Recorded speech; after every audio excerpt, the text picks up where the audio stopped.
I don't really have opening again. I never really have an intro. Let me for just them. let me just finish my last chicken tendy and then we'll start. Yep, sounds Sure. Finish your chicken tendy.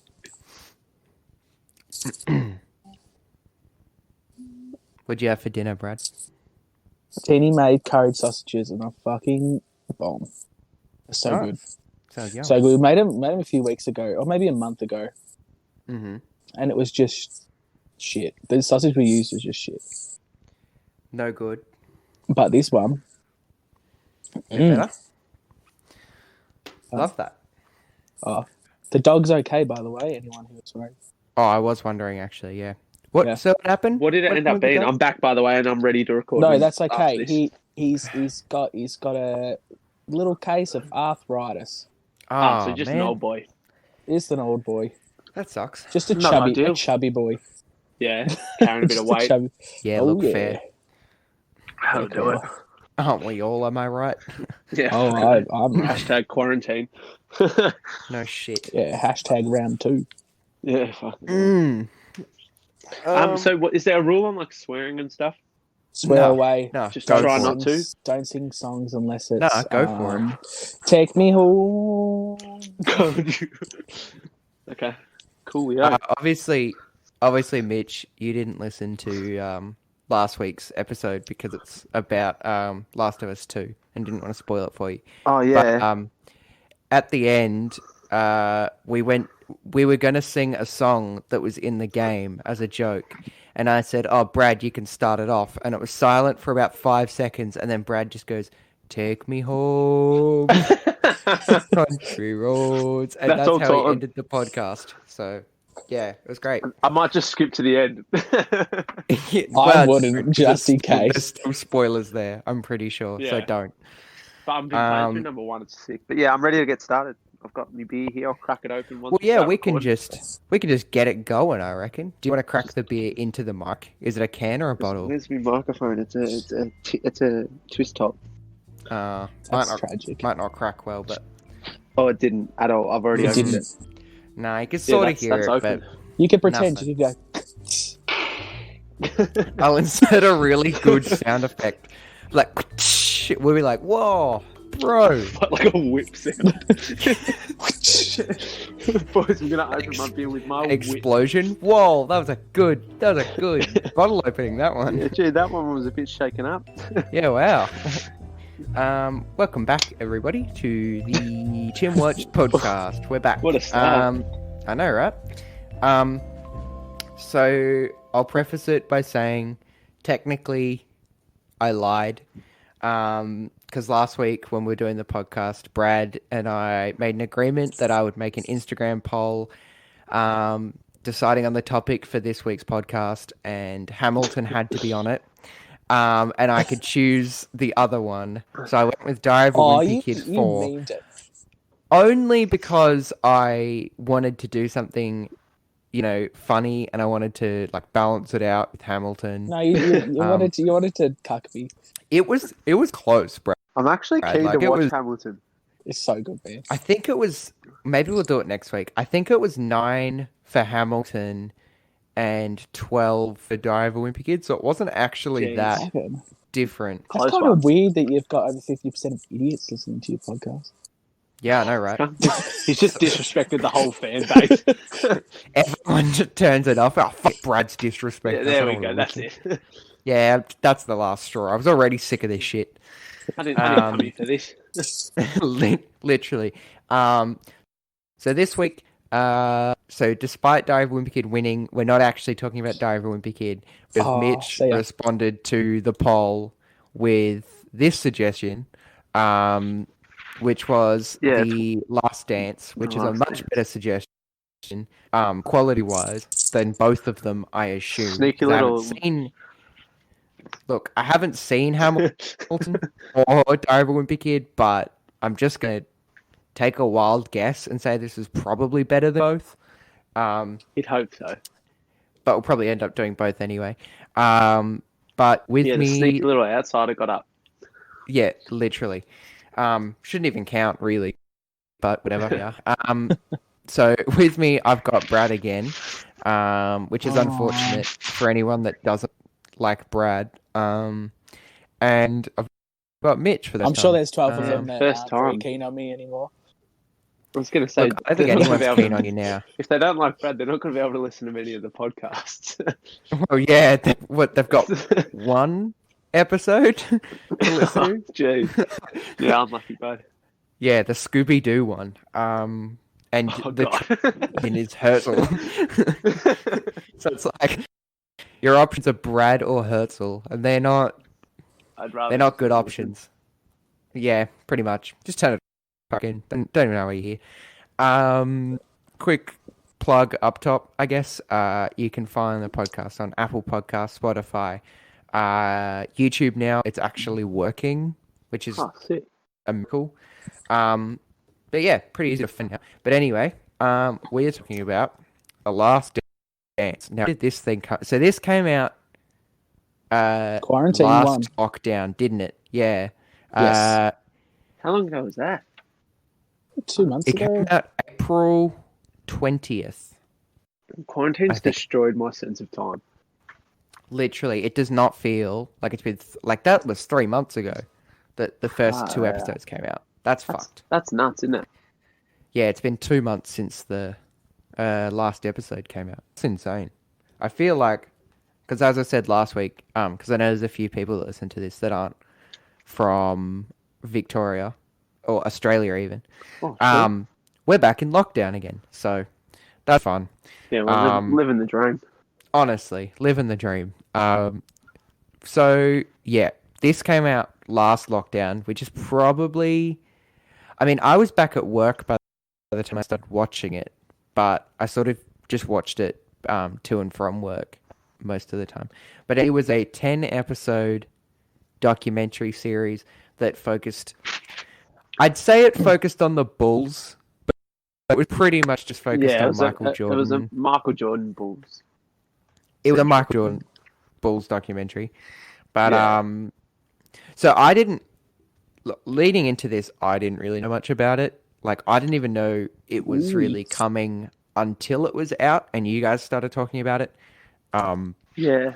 So where And that's really interesting for me, like, because like I've grown up watching basketball and sort of following basketball. My old man's big into it, so I've looked back into like the older stuff. So it's gonna be really interesting to sort of hear your opinion on it as someone that isn't a big basketball fan. Well, yeah, because it's sort of like something that I've recently been getting more into. Like I don't think I've really ever looked into a lot of the older stuff. Like you could name like obviously I knew who Michael Jordan was. Everyone knows who Michael Jordan is, but Yeah. The biggest I did not athlete know. of all time. Oh, But exactly. Describe him, right? Like, yeah. I did not know the majority of what happened in that like time period, like specifically the 90s. I didn't really know any of that. So this was all kind of news to me. And a couple of new names. Like again, I knew Scottie Pippen, I knew Dennis Rodman. I'd heard the name Phil Jackson, but I didn't know like that's how Couldn't put a important face he to it was. or anything, yeah. But anyway, when did this actually? Do you guys remember when this actually got like announced? Was this like a while ago? Because it like got feel like it was announced a last while year. ago. Yeah, I feel like it got announced and then it sort of went quiet again. yeah. And Because then- I've sort of read a few things about it, and like, Michael Jordan only said yes to it in the 90s if he got to choose like when it was released, kind of thing. Yeah. Yeah, I also Yeah, you heard go. that he only agreed to it actually getting released when LeBron won like the last championship he won. I don't know if that's actually true or not. Yeah. But Oh, it's okay. kind of interesting. He thought his GOAT status was in jeopardy. Yeah. But you just got to remember he won 6, LeBron lost 6. Well, yeah. It's not that podcast, Brad. We're not getting into that. We could Wait, talk wait about until Space Jam Jordan 2. versus Wait LeBron. until Space Jam 2. Then it's over. Space Jam 2 looks fucking whack. There's all It that looks like like I haven't There was seen anything promotional- about it. so all There's they've like the mask in it and shit. yeah, so all that came out was that like promotional thing that was just shown to the cast and crew, and it was like thanks for being on set kind of thing. It was like a little party they had, And this Yeah. video had like, there was shots of LeBron and like, you know, him standing in front of a green screen, whatever, like the directors and stuff. And then there's just clips of like Jared Leto's Joker and The Mask What? and like Beetlejuice and shit. What? And it's all just randomly nuts, spliced man. into it. It's bizarre. There is no sign of the Looney Tunes whatsoever in this whole thing. But you've got like someone dressed as We've the gone into the Mask. multiverse. I think there was like, I'm gonna have to look it up. I can't even remember. There was like Voldemort, maybe. Yeah, Warner Brothers. It makes It was sense. weird, really, really weird. This is some of the strangest stuff ever. Yeah, right. I'm trying to find where that fucking clip was. That was so strange, that clip that came out. And I just like watched and went, what the fuck is this? Like, Yeah, what is going on? because he like officially posted about it. The logo Yeah, he posted on a his photo cap. wearing a cap and stuff. Yeah, Yeah. strange. It's a weird situation. I cannot find this clip. But it's so weird. So they have said the Looney Tunes are in it, so it's not that I'm worried that they're not in it. It's But- just that like this other shit that's going on, I'm like, what the fuck is this? Yeah, But I kind of need it. I need to see it. yeah. So I'm not against it. Me too. No. Actually. how long have they been talking about that though? Like, surely Space Jam 2's been in I think talks it would for a have while. Hey, been out by now if it wasn't for everything, wouldn't it? possibly. Possibly. Maybe it's I don't currently know. slated for July next year. So Yeah, I think it's. I don't Anyway, think we're it's not- been pushed back that far. Anyway, Last Dance. we're not here to talk about Michael Jordan's not even in it. Space Jam. That we know of. First Space. Yeah. Let's talk. We're actually here to talk about. So this series. So they released 2 episodes a week, or a month, or just over a month. You guys watched it as it came out. I watched it Yeah, a little bit after. Partially because I was like, that's a lot of TV that I can't do. And then when I went yeah. back We to made it work like a for some family reason, thing. Yeah, well, I think like because it was only me watching it, like Steph wasn't really that interested in it from the like description of it. But then further in, once she started watching episodes of me, she sort of got more into it. But Yeah, Why is the power forward wrestling? Chinik? what? Is that what Steph sounds like? Oh yeah, that sounds like an accurate Steph depiction. Yeah. So Do for my the best. for the most part, the documentary, like I said, it focuses on Michael Jordan, but it switches between what's the first? I guess the first time period is just there's a bunch of time periods, right? Like the So it's first one's kind when of- he gets drafted. that's true. So when was that? 89? 84. 84, yeah. Wow, I called that late, didn't I? Yeah, no, because 89 was when he was like really like He was getting there. phase. Yeah. And then it goes as well into the 97, 98. Is that the right season? That's His the last season? last season, yeah. Yeah. So it sort of jumps between them. Jeez, that's a long time, isn't it? It's fucking insane. Yeah. So what, 14 years he played? That's pretty nuts. Yeah. Yeah. He did take that With 2 a years couple. off. Yeah. Yeah. And then he played a few extra after that too. Mm-hmm. I'm going to preface this as well by saying, like, obviously I knew Michael Jordan was, like, a crazy talented athlete. Like, that's a given from how well known he is outside of basketball. But Yeah.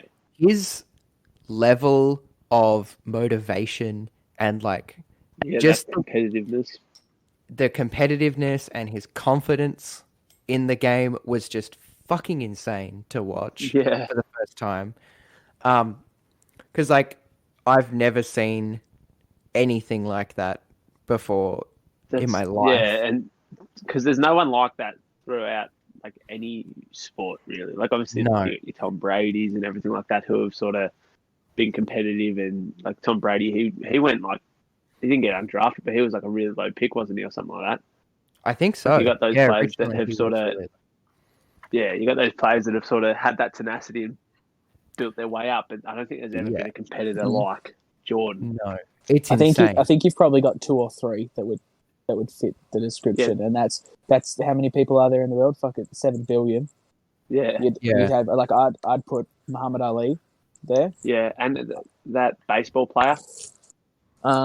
Yeah, What's his name? Don't know. Babe Ruth. Baseball. Babe Ruth. That's it. Babe Ruth. Yeah. And I'd put Kobe there as well, obviously. Yeah, that's only fair, I'd say. Yeah. And then you're really pushing it from there. For sure. mean, I know that you don't like LeBron, Brad, but he's definitely in that conversation. He's in the conversation. He's not there yet, Brad, but he's in the conversation. He's in the conversation. He's in the conversation, Brad. It's okay. Calm down. Oh. Conversation. I won't be having party. This is a conversation for off the podcast.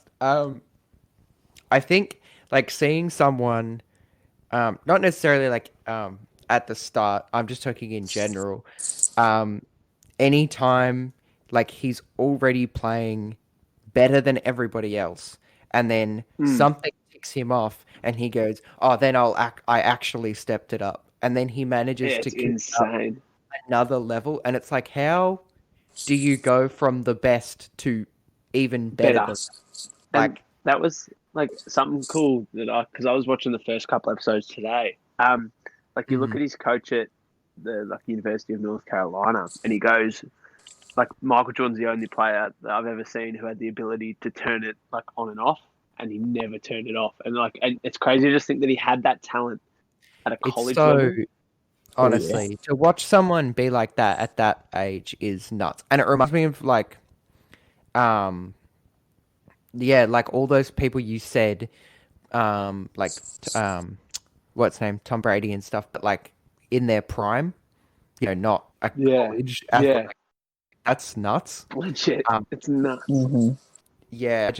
I think it's crazy to see. His level of just like matching everyone else on the court and then just kind of stepping it up when he wants to. Yeah, and just going from there. When he's not stepping it up, you're not looking at him going, "Oh, he's not playing at the top of his game."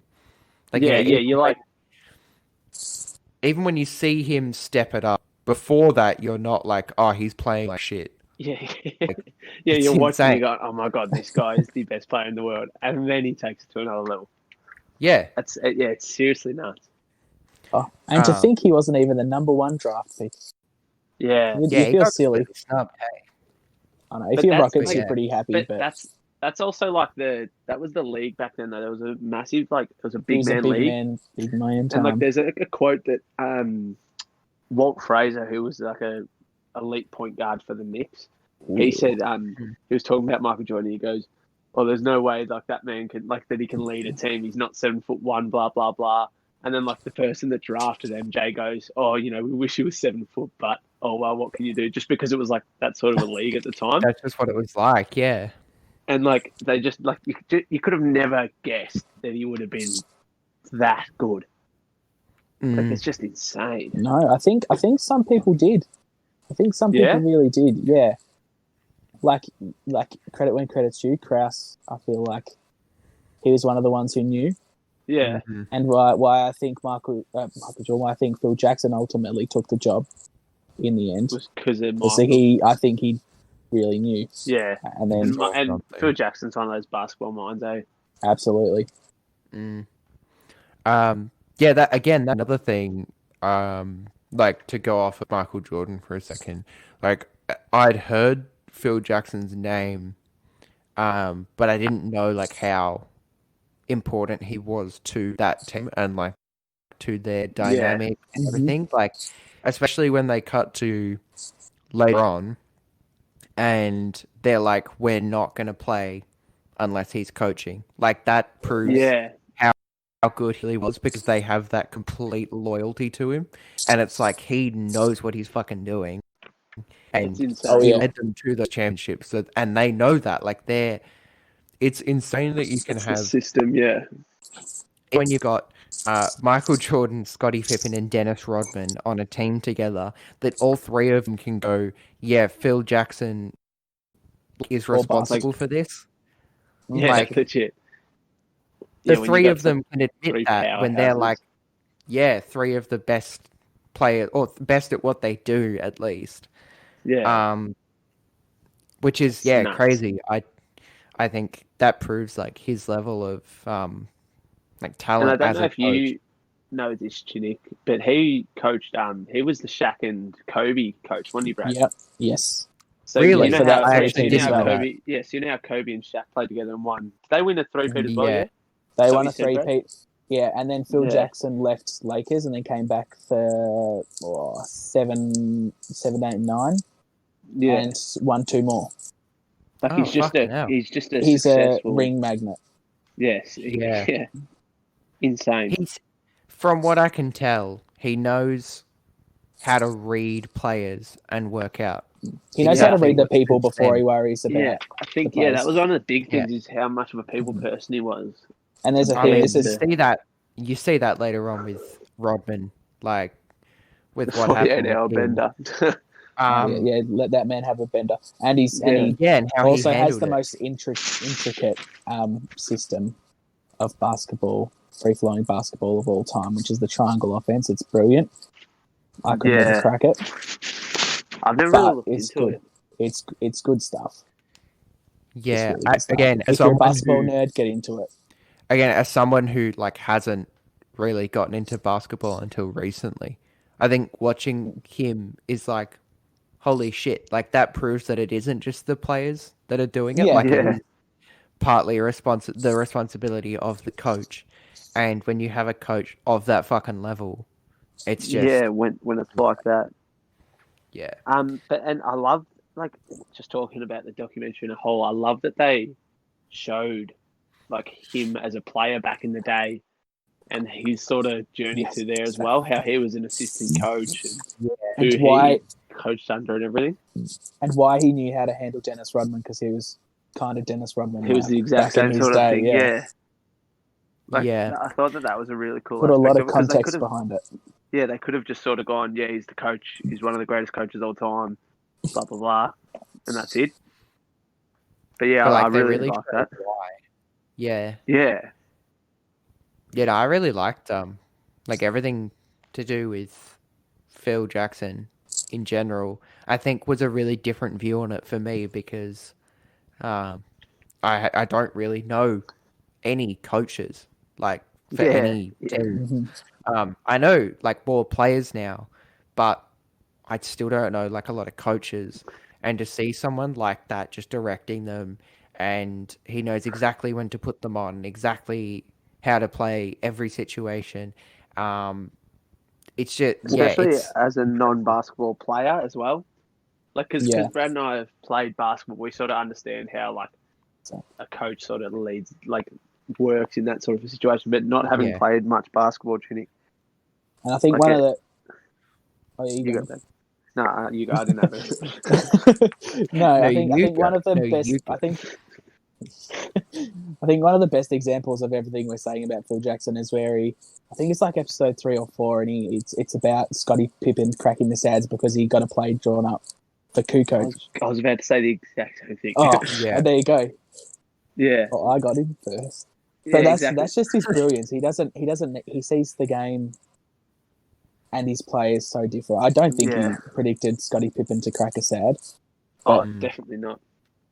But it's just his brilliance. Like a lot of coaches would generally sort of go, okay, we're down a point, we need a score, just give it to the best player. Yeah. Like, you know. But yeah, the fact that he's trusted Kukoc to do that. But yeah, I couldn't believe Scottie Pippen cracked the shits with that. Oh. That was insane. Like I get it. Yeah. I totally get it. But that, like, I didn't know that happened, and that was a big thing for me watching The Last Dance, where I can sort of see it from Chinnick's point of view. Is that like, obviously I know Michael Jordan, I knew a lot of the players back then, but I'd never really watched that era. Like I was more, I watched a lot of the Larry Bird, Magic Johnson era before Michael, and I've watched a lot more after Michael, but I never really got into that era. Yeah. And the fact that they showed really so much gameplay, and they went into depth about his opponents and things like that. And just those little nuances about talking about how Scottie Pippen cracked the shits and Bill Cartwright gave that team meeting after it and everything like that.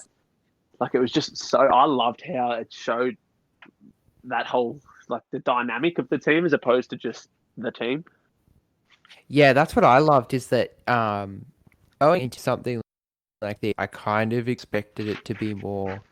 I was hoping it would be the way it is, but I was expecting it to be more about the players outside of basketball. You talk about disagreements, scandals, and all of that kind of shit.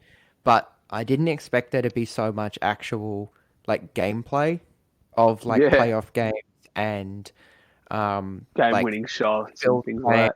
And shit like that. I just didn't expect that. I expected some of it, obviously, but more in a highlight reel form, not 20 minutes focusing on one playoff game and every good moment in that game. Kinnick? Hello? Oh, I think Brad might have cut out. Brad thought I fucked something up because he was like, hello? Yeah.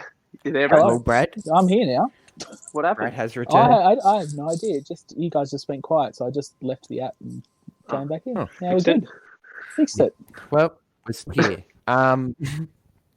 But yeah, I liked that there was so much focus on the actual gameplay and them sort of describing those moments rather than just showing them as well. Talking about their thought processes in those moments and things. Yeah, and having side helped too. I think I can't remember any specific ones, but you would have or Magic Johnson, for example. They had him, and then they had Michael, sort of both saying how they viewed that one game, and that was really interesting to watch. That, I like that there was so much focus on that. As someone who hasn't seen those games before, I think having that in there meant that it, you get that general sense of it rather than just being understand it we played the Lakers and we won. That wouldn't be as interesting, I think. I had a pretty good game against the Celtics once. 60-something points, can't remember. Yeah, lazy 60. But yeah, and I think one of the big examples of that, Chinnick, was I think it was either the last episode, it was definitely in the last few, where they were talking about the playoff games against the Jazz with Karl Malone and John Stockton and stuff like that. That was that last season, wasn't it, Brad? Yeah, it was the last and second last season they played the Jazz. Yeah, and Michael talked about how Karl Malone, pivoted one way and didn't see him coming on that back door for the steal sort of thing. How he talks through the steps of what he was thinking. Yeah, I really makes you appreciate and sort of understand it a bit more. I like him telling his stories about how he made up that big thing about someone saying good game to him. Yeah, it's just it's just all time story how he psyched himself up, and that lasted for that whole 20 years that we didn't get to see that footage. Yeah, right. Yeah. We did not know about that. Yeah, it's just nuts that he put that into his brain just to go to that next level of computer. Yeah, and it was the biggest fucking Chuck E. Cheese smile when he just said, "Yeah, I made it up." Best thing ever. Man. It's so funny. And I liked a lot of those moments of just being 100%. I don't know, just seeing Michael Jordan approaching, even seeing Scottie Pippen's approach and Dennis Rodman's half-assed approach different to everything. How different it all is. Yeah. Yeah, you look at Dennis Rodman, he was I was just here to play basketball but have fun. He was I was here to get women, make money, and drink and drugs and stuff like that sort of thing. And then you look at Scottie Pippen, who's the 122nd least paid person who's in the gym working all the time, and insane. It's just nuts how that works. But and then that goes back to Phil Jackson, how he's still able to coach that. Probably the only person to reel him in, because he went to a few different teams after that and just didn't work. Yeah. Yeah, I think that kind of when you have the main three, you've got like Michael, Scotty, and Dennis. I think when you see those three and how different they all were to each other, and showing like, you know, one game that they all played together and showing how they all just sort of like clicked was really fucking cool to watch. Again, as someone who hasn't seen that before, to watch them just like click and know exactly where to go and exactly what to do, and like, oh, if I do this, Dennis will do this, and then it happens, and it's like, what the fuck? Like, how they're so in tune with one another. And they all played so differently too. Like, it proves that it's not just, you don't play the game the same. You kind of play it your way, and then like, it's just a matter of once you find someone that works well with that, then you, like, the system starts flowing. Exactly. Yeah. Something that I really enjoyed was how they went into depth with like Steve Kerr, who's, I'd say, he's the Golden State Warriors coach now. I don't know if you knew that, Ginny. Like, obviously, he was wearing all the Golden State merch and stuff. Yeah. So Phil Jackson bred a few good coaches and, you know, people in the business. Like, still now, like Scottie Pippen's still working basketball. Michael Jordan. Horace Grant's still doing stuff, isn't he? Like, things like that. Yeah, he's coaching somewhere. But yeah, I like how it went into depth with Steve Kerr, how it took that personal side and it went away from basketball, how they talked about their families and how both of their fathers were sort of assassinated, generally. Yeah. That's another thing I did not know about what happened to Michael Jordan's dad. I did not know that. And imagine being like accused of it, like because how they were trying to link it to his gambling. That was that's a lot. Oh, it's that nuts. was fucked. Like, but I didn't realize how bizarre a situation the whole thing was. They really wanted to bring Michael I knew down. Why, but I didn't know that it was like that. Like, that was legit. Like, it's just nuts, isn't it? And then like there was like half an episode on Steve Kerr. Like, I'm so glad that it wasn't. Which I love that, and I learned like so like I knew a lot of the stories. I knew a lot of the players in that time, but I still learned a lot about players and stories and stuff. Like a lot. Like, I didn't know Horace Grant was so all time. When he left Bulls, I kind of was like, oh, he ended up with the Lakers sometime and won a championship. But then a few years later, I didn't know in between when he played for Orlando, he was that all time. Yeah, like high caliber player. It's so good. Yeah, and that's one of those big things. Like, is that Michael Jordan sort of a lot of those players took away from MJ. Yeah.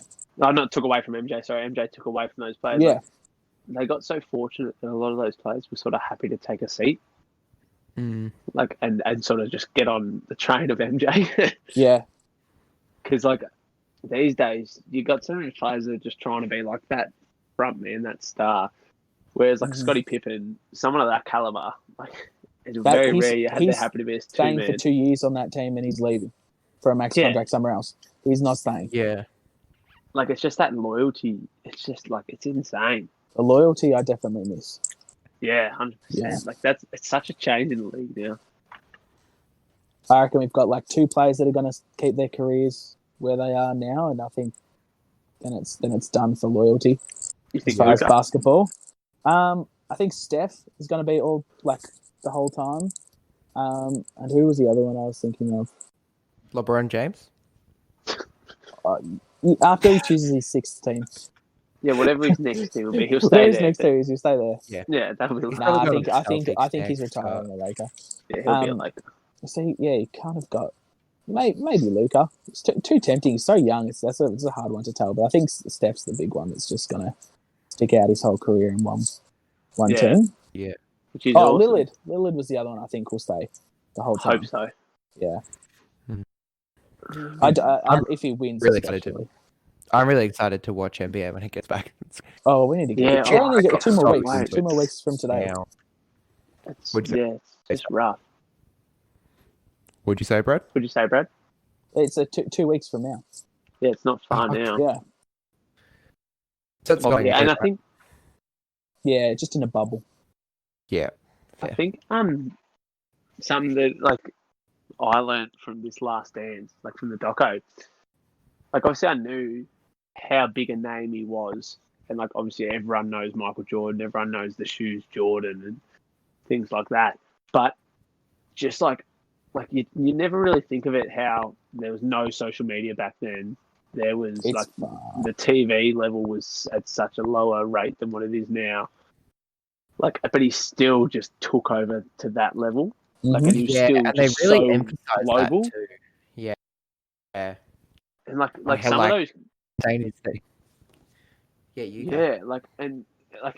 was just such a big name. Like, and how when he went to Paris, like how the team went to Paris, but MJ went to Paris, sort of thing. Like, like how there were players who were asking to have like his sweatband and things like that. Like there's just never ever going to be a player that's that caliber. Like ever, I can't see it ever happening. Like obviously LeBron these days, everyone knows LeBron, but like he's like the advertising and things these days is just so different. Yeah, LeBron. Yeah, exactly. Oh no, he's at that level. Like LeBron's got a lifetime deal with Nike. That's never happened before. That's kind of giving you a tell that you're on the level. Yeah, but like it's just such a different circumstance. So different. And how the shoes are still selling, how he'll bring out a shoe and it'll still fly off the shelves. Like it's just still insane. The longevity. It's been that long and it still holds up. Like it's nuts.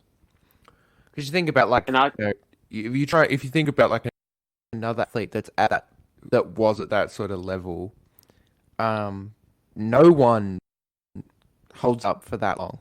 Like. No. Mike Tyson. There's only is fucking. He's just in movies as Elf now, and it's like he's not like a household name for his basketball. No, he's not a household name. I don't think he's a household name for his. Not a household name for boxing anymore. Yeah, but like you know what I mean. Like it's not. Yeah, like these days, not like that. Yeah, if you showed someone like Mike Tyson, like a younger person, they'd probably think of like Hangover and stuff first, Yeah, true. That's fucked. Nuts. Yeah. Oh, no, but there's a really good point about like the greatest athletes of all time and like who had that reach, and like how odd it is we don't have anyone like that these days. Is that you've got who are like undisputably the best of their sport. You got like Muhammad Ali for boxing. You got Tiger Woods for golf, and you've got Michael Jordan for basketball, and then the rest all the other sports are pretty shady. Legit. And the thing that all those three people have in common is that they have three big stages of their career. So they have the early explosion onto the scene. When they first appear. Yep, and then you've got the everyone just knows that they're best period. Yeah, and Then they all went through. Weirdly enough, they all went through a big hiatus of their sport. Yeah, which is crazy. So you got Tiger Woods being a naughty boy with his wife. You got the new Tiger Woods. You got Muhammad Ali going to jail because he refused to serve. Yeah, and you got Michael Jordan. It was too easy for him in the end, and they all had the big return as well. So That's I think the three biggest recognizable athletes. We don't have anyone like that today. I was going to say the only athlete that maybe comes close, but I feel like it's a bit of a cheap shot, is Tony Hawk. But the difference is that he's got that's video games with his name on there. So I feel I think Tony Hawk's a good one as well. But I think Tony Hawk's also a bit different, is that these days, if you spoke to someone, like a young person, like 12 years old sort of thing, about Tony Hawk and they'd never played the games or they weren't really into skating, you wouldn't really know. Shit. Right? Yeah, exactly. Whereas I feel like Michael Jordan, if you're not into basketball, you know Michael Jordan. Like, everyone still knows Michael Jordan. Yeah, exactly. Yeah. Like, it's just insane how he had that reach. Just talking about the shoes and stuff, because I don't know if you guys are like how heavily you looked at the shoe market and things. When the Doco released, majority of his resale pretty much doubled. Skyrocketed? Oh. Yeah, I can imagine. Yeah. Like so I bought a pair of Jordan 4s, right? Mm-hmm. When they came out. And they they've gone up pretty much double in price, like from 280 to like 500-600, and they were one of, I forget, the retro when they retroed it, and that's not even like a limited shoe. Yeah, like that's just not. And like it was so interesting for me looking at that side of things. That would have been your favourite bit. Yeah, considering I've never really looked at that sort of stuff before, was just how he still has that impact dropping a documentary now. Kind of crazy. And I don't know, and I know that this was a big thing for you, Chinny, but just watching it just made me want to play basketball. Oh yeah, literally, that was me. All I wanted to do was go out. It made me want to follow basketball now, and that's the problem. Is that they released it during a fucking I'm very thankful for that, though. And there was no NBA. It's fucking bullshit. Yeah. What was everyone's favourite part, out of curiosity? If you had to pick one bit. Dennis Rodman. Oh, jeez. The Dennis Rodman part, which one, where he went on his big... 48-hour bender. All of it, but mainly the bender. The bender was all time. Maybe just because of how, just fucking nuts it was that he did that, and especially as a pro athlete. Cool. Yeah, everyone was just like, whatever. He's on one of the best teams in the NBA. He's one of the most prolific players of time, and he just fucked off and did drugs and got drunk for a week, and then just comes back, and everyone was just like, okay. And the thing with that as well is at that time, obviously, he was massive for his scandals, and he's still he's obviously he's friends with Kim Jong Un now. He's just Wait, what? Yeah, he's best friends, with Kim Jong Un. Best friends. That's insane. Fair dinkum, but the big thing about that is not the Kim Jong Un part, the scandals and stuff. Is if you're one of the top tiers, the biggest names in the NBA, and you have a scandal, normally you'll do your best to revert that scandal. If you do something bad, you'll try and do when some you're that PR high up, stuff. In anything, it's you need to turn that around. Exactly. You need your name to be a bit better, or I think otherwise the you're difference between him, and I think this is the weirdest blessing in disguise ever, but the only thing that fucker could do on the court was play defense and get rebounds. Yeah. That doesn't sell things. He wasn't getting endorsements. Mm-hmm. He wasn't getting his money that he makes is basketball. So only thing he can lose is basketball. So as long as his basketball's kept on track, that man all right. can do whatever he wants. And yeah, that's the best thing about Dennis Rodman. He never got worse or anything like that. So yeah, he basically just as long as it's not affecting your basketball. He had a really bad run with the Lakers after he left the Bulls, where he averaged 14 rebounds. Yeah, that's how good he was. 14 rebounds is a leading center. Yeah, good. No one gets to that today. It's nuts. I don't know. He was just he was a character, and I think that was next to Shaq. I knew that. I mean, I knew he was weird, but he that weird shit. Married himself. He was nuts, and I loved him, and I think. Just even the fact that you sort of expect it to be you sort of expect when you talk about someone like that, you expect him to be unmotivated and going, I don't really care about basketball, I'm just here to do drugs and whatever. But they even that out by showing that footage of him getting chicks and doing drugs and whatever, but then you've also got just much footage of him in the gym, working so fucking hard, training, and, just and again, he's still trying to the top of his game. That was fucking nuts. Yeah, balance and I just thought it was really impressive. But yeah, and it cuts to him sort of he was reading papers on all the sort of all the scouting reports, watching videos. He revolutionized sort of rebounding things in he was looking at how many revolutions the shots would the ball would spin when they were shooting and things like that. Crazy. So when everyone was warming up, Chinnick, they would all go shoot hoops, and he would go watch the other team to see what type of spin each one of the players had. And there's a clip of that in The Last Dance where he talks about. He goes, oh, if MJ's shooting it, it's coming off this way. Scotty's shooting it, it's spin less, so it's going to come off soft. Like, it's just nuts how he looks at it that way, but then he'll go just shag one of the best looking Playboy models of that era. Literally. And then I think marry himself. Yeah, he's the perfect example of he found his niche and he just stuck to that. Yeah. He wasn't like, oh, I'm going to try and be good at this, but also be like better at shooting and better at it. Like he one went, of the best I'm role good players of all time. I'm just going to be the best at rebounds. Like that was his thing. Which I think again that kind of motivated me to want to play basketball. Because I'm like, you don't have to be fucking good at everything. You just got to be good at As long as you can nail one thing and like be that person to your team. Still waiting for my one thing. Dynamic. Yeah, I mean, I don't know what my one thing is. I've tried everything, but when I find it, I swear everyone's going to watch out. Watch out, NBA. The beats aren't going to be last on the ladder. Look, honestly, it's probably going to be more defensive for me because I fucking suck at shooting, to put it lightly. But fucking suck at shooting. We all do. It is what it is.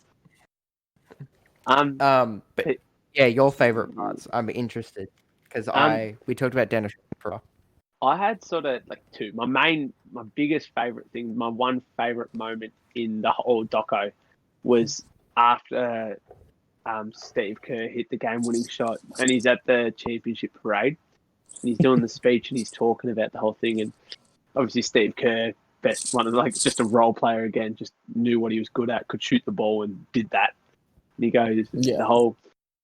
So I'm thinking to myself, I know Mike was not very good in these types of situations. Guess I got to bail Mike out again. He's it's talking about the Michael Jordan. Like, it's just, it's pretty so good. Funny. Like, it's so in front of a crowd of like thousands of people. Mm-hmm. Oh, it's just that was like that one line was just my favorite thing in the whole thing.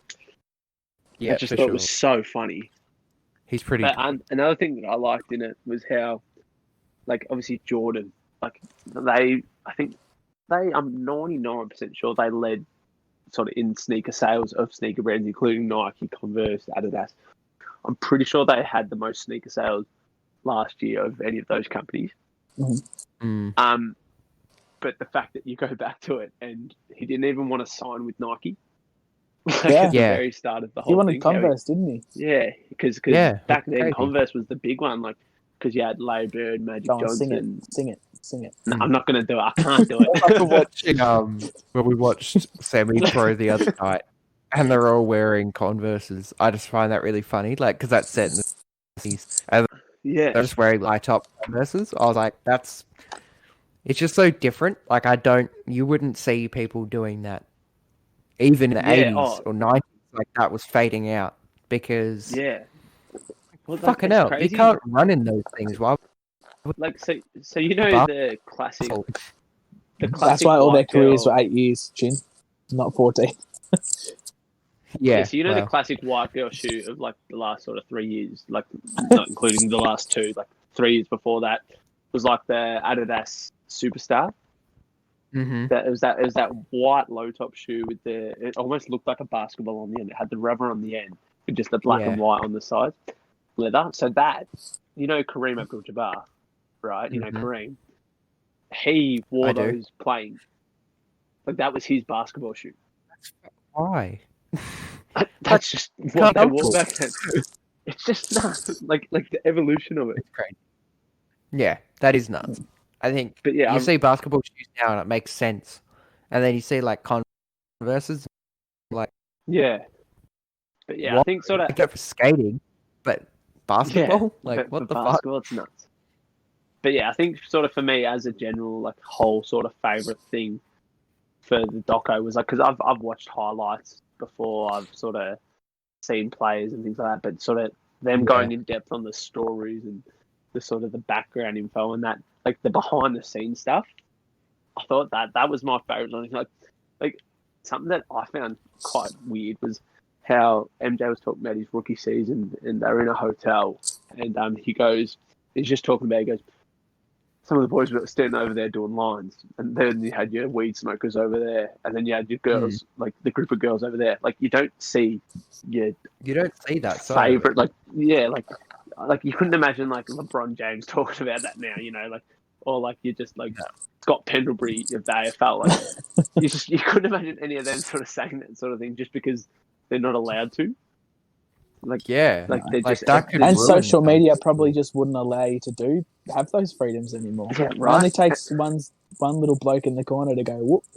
Yeah, this guy's cheating on his wife. This is our campaign to take down all social media so that when the Beans go pro, we can do coke and not get caught. It's the only way we're going to improve our game. Yeah, I honestly won't play unless I can have a Las Vegas bender in between each game. Yeah, a 48-hour bender that turns into a week bender. Minimum. Yeah, minimum. Like 2 weeks max, but 1 week minimum. Yeah, depends on what the coach allows. That was my favourite thing, was just that behind the scenes, and like that, the life side of it as opposed to just the full basketball. I thought that was pretty fun. Yeah. What about you, Brad? What about you, Brad? I think my thing that sort of just summarised the whole series and how competitive Michael Jordan was is when his dad died and he was, getting interviewed about it. He wasn't really, didn't show heaps of emotion when he talked about all his biggest achievements, his, all these big things that are happening in his life. He doesn't really cry about it. And the one thing that gets him was were you too competitive with your teammates, and that's what broke him. Yeah. That's what really fucked him up.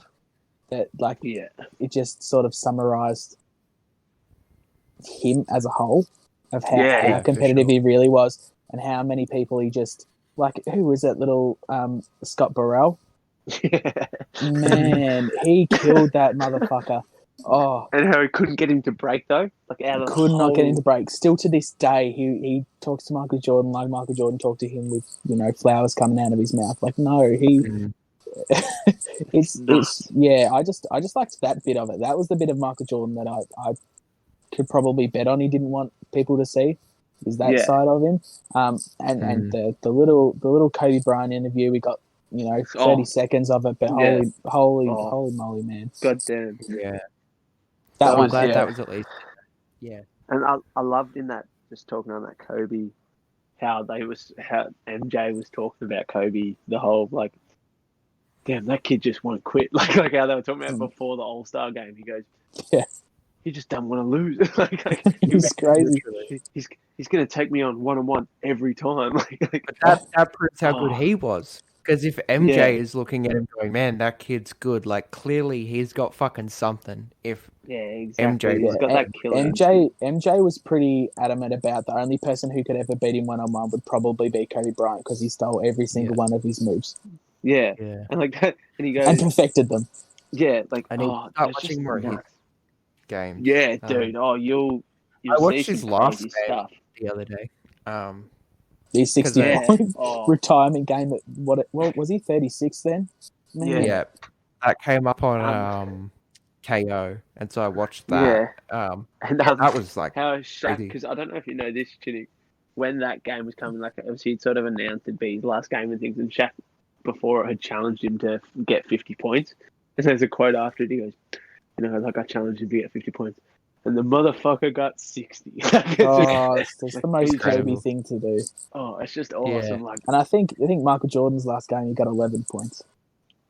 Yeah, for the old Washington Wizards. Yeah, it's just crazy that he just could still do that. I was actually really interested to see if they would chuck the Wizards in there. Yeah, there wasn't really anything, was there? Where he drafted Kwame Brown and then had to play for them.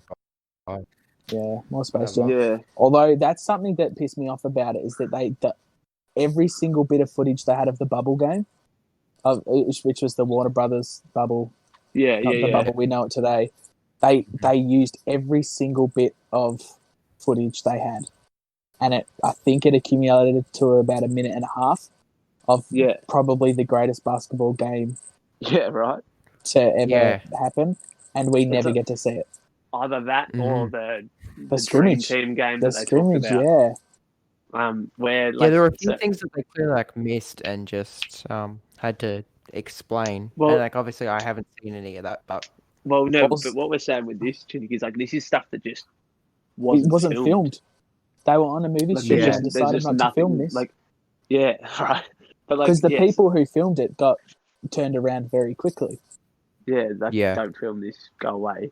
But I love that sort of, because Larry Bird is my favourite player of all time. Greatest white player of all time, my favourite.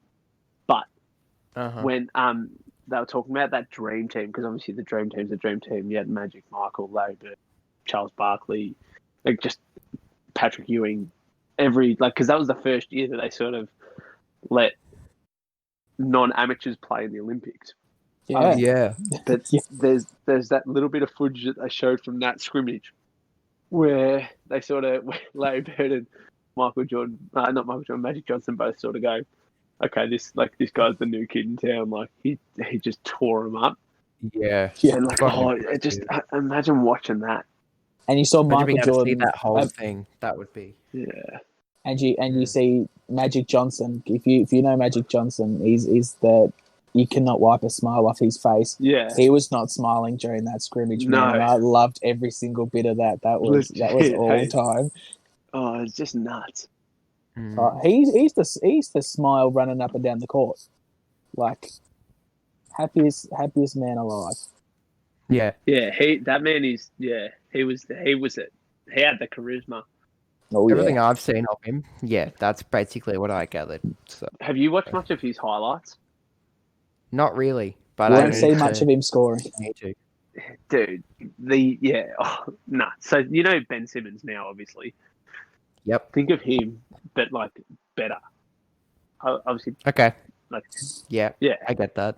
Tough call because Ben Simmons is that good, but he's not Magic yet. But that's the main comparison that they can make, is that he's just Magic Johnson now. Yeah, that makes sense. Which is just insane. And I love that they talked about that. Yeah, I think I like that they even focused on a couple of people that weren't in the Bulls, just a little bit. Yeah. But well, Isaiah Thomas was probably the biggest one that probably made the most. And not really a theory, because I'm pretty sure it's confirmed. But Brad's fan theories. Brad's fan theories, confirmed fan theories, but it's not really fan theory if you knew Michael Jordan. Fan theories.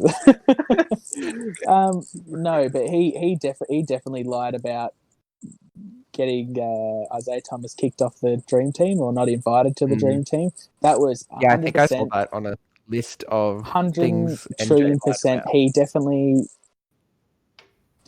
was his fault that man was not on the Dream Team. Yeah, nuts. And they had Christian Laettner. Oh, poor Christian Laettner. He's going to cop it for the rest of his life. The man who made the Dream Team, who really shouldn't have. Yeah, but he was good. Really good. But yeah. Another thing, going back to sort of the basketball side of it, and how the things that we didn't see or didn't know of, was that the series against the Pacers with the Reggie Miller and stuff. How something that you told me, Brad, and I'll get you to actually speak on it because I don't know enough. How they didn't actually talk about a lot of the trash talking Reggie Miller did. Is that right? Yes. So Reggie Miller, it extends a lot further than Michael Jordan, but he is widely regarded as the best shit talker. He's a twig. He needs to use his mouth to intimidate people, and he could really do it. So he did it well, yeah. He did it well to the point where he brought up Michael Jordan's dad a lot when he played against Michael Jordan. Yeah, after he'd passed away. After he'd passed away. Yeah. I don't rate Reggie the highest ever, but yeah. So how? Do you remember how they had that fight, Chinnick? How they had that massive scrap, and they were choking each other.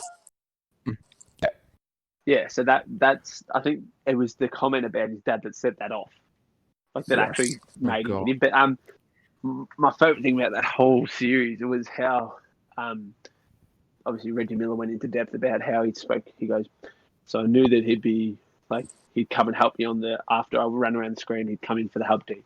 So I gave him a little shove and like how he went into depth about what he was thinking about in every step of that whole sequence. Yeah. But then, like, he hits the shot, and the whole Pacers team is going nuts, and you look around at the crowd, and everything's like everyone's losing their minds because he's just hit a game-winning shot, and then the camera just pans to Larry Bird, who's hit about 4 million of those game-winning shots. And he coach at that time for Pacers. Coach at that time, just blank face. Because he knows what's coming. He knows what's coming. He knows what's next. On the other team. Exactly. Like that, I reckon that's my favourite thing in the whole series. How it just everyone's losing their minds, and Reggie Miller goes, "Yes, I've hit this shot." Blah blah blah, and just Larry Bird goes, "Oh no!" Everyone just knows. They're like, "Oh fuck, here we go." All right. Yeah, like it's just insane. But the consistency of MJ in those moments was kind of scary, next to none. Like he just lived for it. Yeah, he was he was crazy, and I think everyone saw that level of like, don't piss him off, or it's a rule. Don't talk to Michael. Yeah, fucking hell, the nice game thing was pretty funny. But that's when MJ sort of went to that next level of his career, was when he actually started to like share the ball. Mm-hmm. Like, because so when he was like, obviously he's always been an elite scorer, and he's always just been so scary. But as soon as he started actually like sort of going, okay, let me give the ball to someone else, it just made him unlocked. The floor opened up. So you've got to put this into context of how good they really were. Scottie Pippen is essentially LeBron now. Very similar play style. Very similar field goal percentage and whatever. But then you've got Michael Jordan, who's essentially a Kobe that we know really well. And those two people playing on the same team ever, and it was, we can get Michael the ball by moving it around all these people. And it was scary. And then you got like Dennis Rodman, who's like, I know it's not the best comparison, but it's very close. They talk about Draymond Green, who like another just elite level player in the league at the moment. Like it's just the team was just insane, and it was brought on organically too, which doesn't happen in the NBA these days. What was that? Very rare. Yeah. That team was very organic. How that came about, which I love as well. I saw Dennis Rodman was the one they brought in, and then the rest were kind of brought in a real organic way. You had your main two really, because Dennis Rodman wasn't there the whole time, and then it just it wasn't like they sat there and said we need all these players to let's pay all these guys. Yeah. I think it just kind of happened that way, and and like I love that with like you look at sort of the early teams, how they had John Paxson, but how they spoke about how Steve Kerr goes, okay, like what you were saying, Chinik, I'm not the best at everything, but what can I do for this team? And he goes, okay, I'm a shooter. But then he speaks about how he looked at the team prior and saw John Paxson, who was the shooter, like he could shoot the ball. And then obviously Paxson hit one of the game-winning shots. And then Steve Kerr hit one of the game-winning shots. Like how they showed that storyline of the whole thing. Very similar sequences too, which I love. Yeah. The visual of that was really cool. I love that whole clip as well, though, where MJ knows the camera's on him, so he's being real quiet, sort of thing. And then Steve Kerr screaming, "Yeah, I'll be ready. I'll be ready. I'll be ready." Like losing his mind because MJ said he's going to pass him the ball. Like, no. Yeah. That's good. I mean, overall, I think you kind of answered it anyway. But like, in terms of the actual quality of the documentary, were you guys happy with how it was put together? Because on it, like myself, like again, not knowing a lot of it, just the actual production of the documentary is like really well done. Like one of the best quality documentaries I think it's the best one I've seen. I was definitely shocked. Definitely compared to sports docos. Like a lot of sports docos just don't have that just the level of detail, the level of quality put in, like the soundtrack is perfect. Yeah, so 90s, so good. So good. Oh. And how they included a lot of like the raps that had MJ in it, like featured in it and stuff. Like, I you go. I thought it was just made to a high level. And what makes it more impressive too is the director and the one like sort of doing it. The Dennis Rodman interview, all of his bits were shot in 10 minutes. What? No way. Yep. So he, I don't know how the story goes exactly, but Dennis Rodman was 2 hours late. That's what? He got there and he didn't want to do it. And he went to the director and said, "Oh, get me blah blah blah from Subway." And he was like, "I'm not doing it unless I get this Subway sandwich." And the director walked down the street and did it just so he could get his 10 minutes. And that was everything he saw of Dennis Rodman was a 10-minute. That's crazy. Spaced out over whatever it was, 10 hours. Yeah, and it makes when you hear that, it kind of makes a lot more sense how they sort of, when he, like with a few of his interviews, they sort of cut it into almost a montagey version. Yeah. And that makes a lot of sense. Yeah. That's insane. I think so. The only sort of qualm I'd have is that it's like every now and then I'd be like, okay, what year are we in? Like, because it bounced from 97. A lot of bouncing around. Yeah, because it jumped from year to year. Every now and then I'd be like, oh shit, like where are we? But that's like the only sort of thing I'd be like, okay, that's a bit like that. I could have been done a little bit. They had the big transitions, which I liked because at times I would get a little bit confused. But by having those like huge transitions that made it really obvious it was changing. Yeah, 100%. That helped, but I think I still got a little bit mixed up. Yeah, and I think they laid it out in a way that, like, even if you weren't sure what year you were in, they still had the story match up. Yeah, you still got what was going on. Yeah, like I get that, but yeah, I just thought it was so easy to watch. Yeah, I liked that a lot about it. And the fact that it was able to be watched by non-basketball players, like fans. Yeah, that was cool. Like my sister, she's only ever sort of watched like my family basketball whenever I've played or watched basketball sort of thing. Like, yeah. So she's only ever watched sort of rep and local basketball and things, which obviously Michael Jordan level, but obviously the same. She's never been like, okay, let's go watch a basketball game. Like, let's go watch some NBA, you know? But she was like, she couldn't wait to watch the next episode. Like, she was locked into it. It's so good. Yeah. And I mean, like, even though I watched it, like, I feel like I was kind of the same. Where, like, I'd watch one and be like, oh, like, I have to watch another one. Like, might as well. And it's just like just cause, just kept going. Just didn't want to stop. Yeah, it's like, it's not even like they would leave it on a cliffhanger or anything like that. Like, they didn't rely on that. It was just like the content was so interesting. You just want to know more, and it made it so easy to sort of like go and do your own stuff from it. Mm-hmm. Like, I know, Brad, you were talking recently that you've started watching a lot more of Charles Barkley. Yeah, I've watched so much Charles Barkley. And Chinnick, obviously you've got all these new players that you can go watch and little stories and things to go research. Yeah. Like, I think it made it really easy to do that as well, where that it's more than just that doco. Yeah.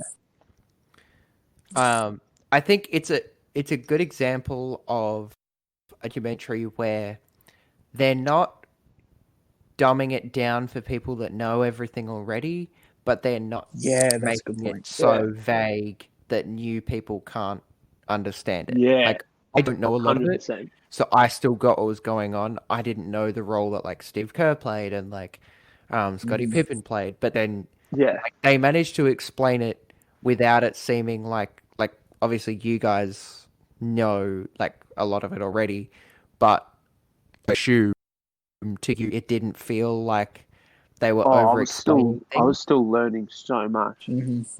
Yeah, exactly. And I think like, it never felt like it was going too far. Like it never felt like they were going, Scottie Pippen is like this year old, and he was this, and like they didn't do that. They kind of left it.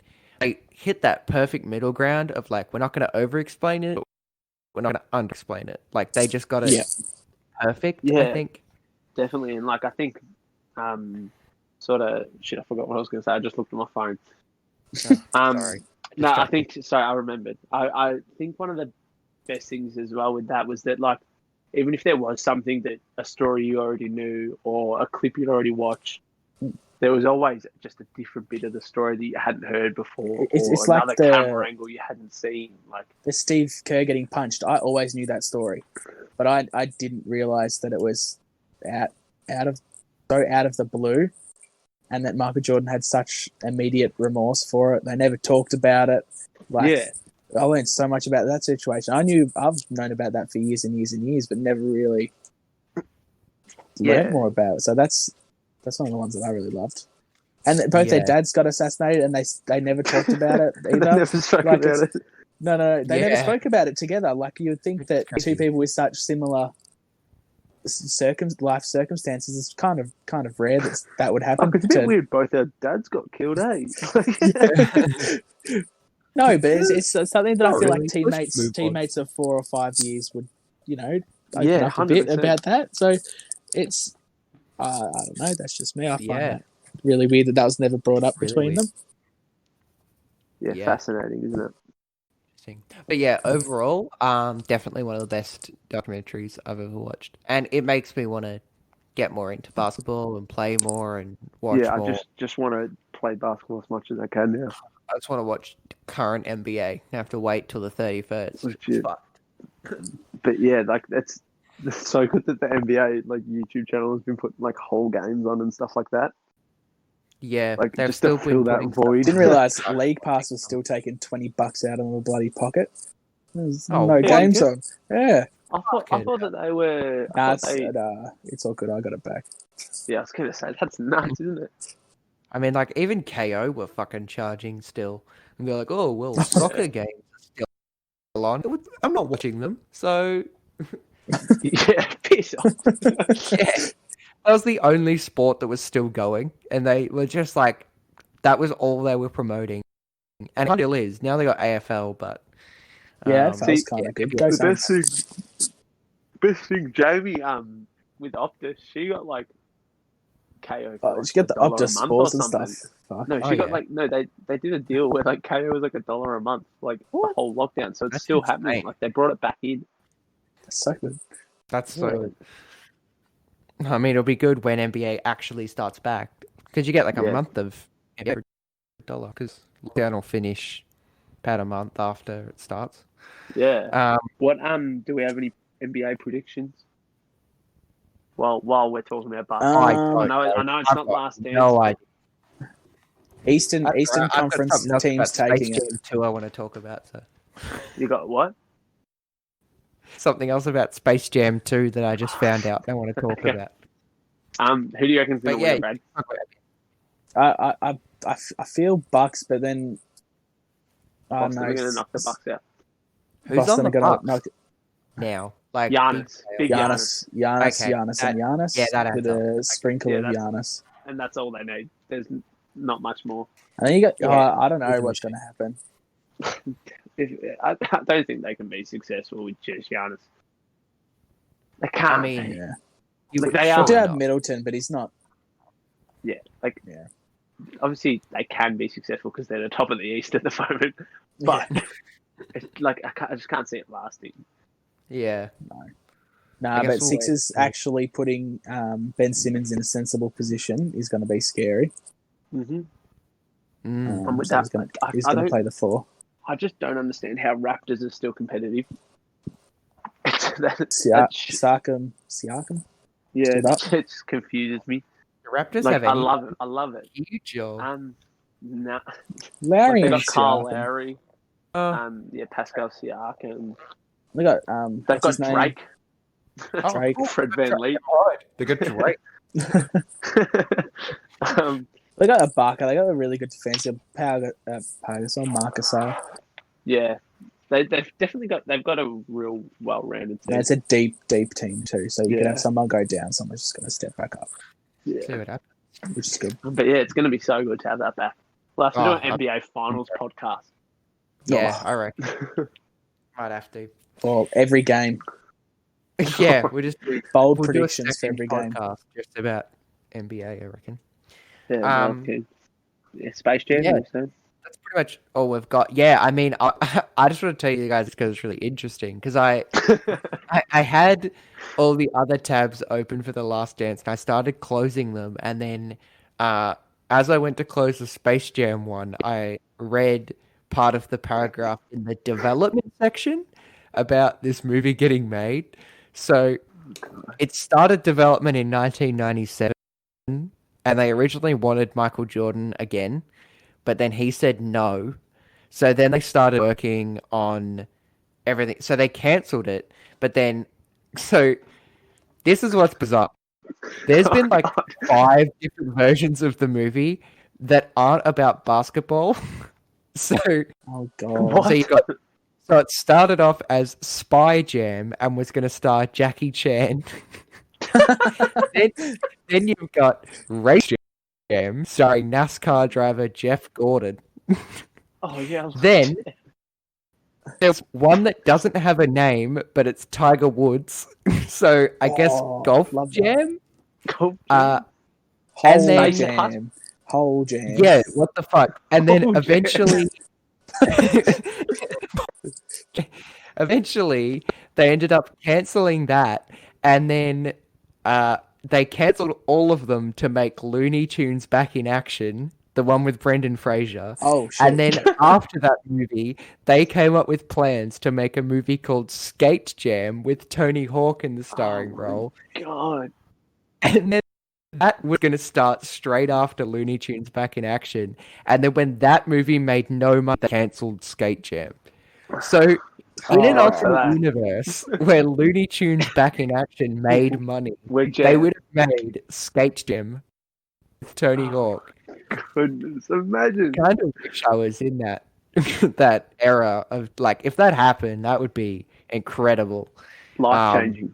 But then, yeah, it didn't, like, come back until 2014 when that was when they were like, oh, we're going to do a basketball one with LeBron. So 7 years later, it's going to come out. So honestly glad. I'm very glad. Imagine fucking Race Jam with Jeff Gordon. Like, what the fuck? All I want is Spy Jam. Spy Jam with Jackie Chan. Jackie Chan and Bugs Bunny. It's so funny. Like, what the fuck? What kind of sequel is that to?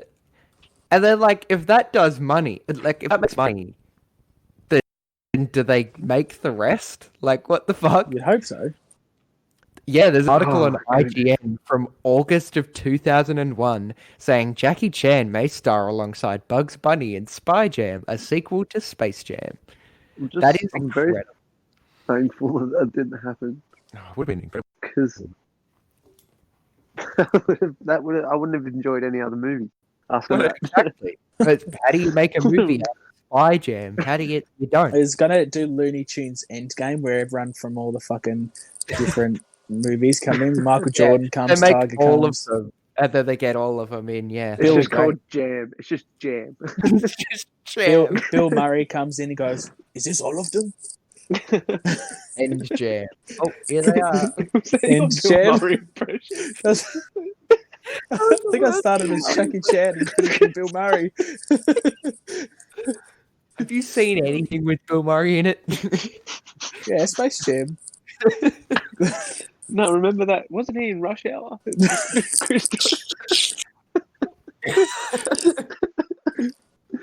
Oh, goodness. Well, that just about wraps up, I'd say. That wraps it up. Thanks for coming on to talk about. That's all right. That's good, man. Thanks for finally having me on. It's okay. It's good to be here. Look, I'm not going to make any promises about next week because last time I did that, it fell through. But we'll work. I don't think he said I promise anywhere, so I'll forgive you. Must be time for. No, I'm pissed off. Yeah, I'm not fucking back on. But yeah, thanks Brad and Mitch for coming on. And thanks everyone for listening. As I said at the start, you can listen on Spotify, Apple Podcasts, YouTube. YouTube, which is working now. Yeah, it's working now because it hasn't been. Now it is. And you can go on Facebook, Instagram. They're both just Chinwatched. Everything's just Chinwatched. No one else wants the fucking shitty name, so it's all I've got. Oh, that was funny actually. Before we end, so I posted the sponsored like promotion thing for the podcast Instagram, and someone messaged me with the username Chinny, CHINNY, messaged me, and all he said was "lol," and that was it. And I was like, yeah, guess we've got the same name. And he goes, haha, yeah. That was it. Get him on the podcast. Get him on the podcast. Yeah. He's coming on the next episode to talk about Hamilton. It was so funny. It's just like, oh, lol. I was like, okay, cool. What a funny coincidence. Yeah, what a coincidence. Haha. Yeah, that just about wraps it up. Yeah, sweet. I don't have a way to hit, so I'm just going to say... Catch you on the flippity flop. Brad's going to sing Take Home Country Road again. I'm not.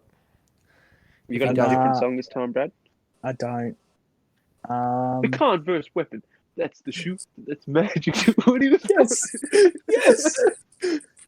Let's go! That's all you get. Yeah, cool. So, but that's not all. Let us say a plane like it's 10 feet tall.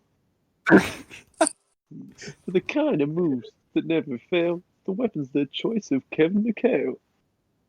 Why do you know it? What do you mean, why do I know it? It's iconic. I know the word. I'm not going to keep going, that's all you get.